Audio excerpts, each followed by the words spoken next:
We live in extraordinary political times. Brexit continues to dominate debate, and the UK government continues to lurch, almost rudderless, from crisis to crisis. If people hoped that the Prime Minister's Florence speech would bring more clarity or certainty to Brexit, those hopes have been dashed by the subsequent round of Tory infighting and backroom plotting which continues to cast a shadow over the entire process. For our part, the SNP continues to make the case for continued partnership with Europe and against the reckless moves to pull out of the single market and the customs union. The Conservative strategy, which increasingly risks a no-deal scenario, risks driving the UK economy over the cliff edge of a hard Brexit which threatens to be ruinous for jobs, investment and living standards across the UK. In Scotland alone, analysis shows that a hard Brexit threatens to cost up to 80,000 jobs over a decade, with a potential cost to the Scottish economy of around £11 billion a year by 2030. In the face of that threat, the SNP will continue to be a strong voice standing up for Scotland and helping to make the case quite against a hard Brexit. We go into our annual conference marking a solid decade of achievement as the Government of Scotland. And we remain the third biggest party in the House of Commons. Our MPs, under the leadership of Ian Blackford and Kirsty Blackman, will continue to provide a strong progressive voice, and, in addition to our position on Brexit, they will make the case against renewed Tory austerity. In Scotland, we are delivering for people and communities across the country.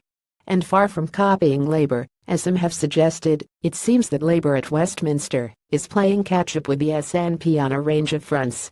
That includes our position on higher education, where our free tuition stance continues to be overwhelmingly popular and has helped ensure that more young people than ever before are now getting the opportunity to go to university in Scotland. That includes more people from disadvantaged backgrounds accessing higher education.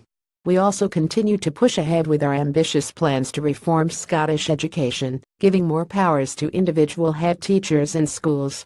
And our goal of creating equality of opportunity and achievement is probably best exemplified in the Baby Box initiative for each newborn infant and their family. We have also led the way quite in other areas, such as public sector pay.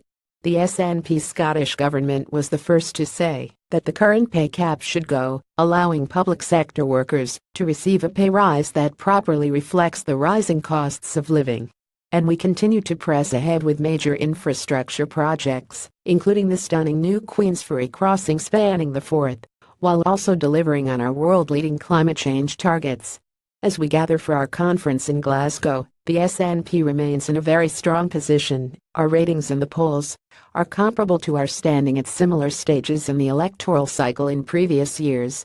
And, while we take nothing for granted, those polls show we continue to hold a commanding lead over our opponents. Indeed, the Scottish Tories, for all the hype they managed to generate at the election in June, have fallen back and now trail the SNP by double-digit margins in recent polling. They have now even fallen behind a leaderless Scottish Labour Party riven with bitter infighting. The SNP will continue delivering in government for the people of Scotland, and in the House of Commons we will remain a powerful presence holding the Tories to account.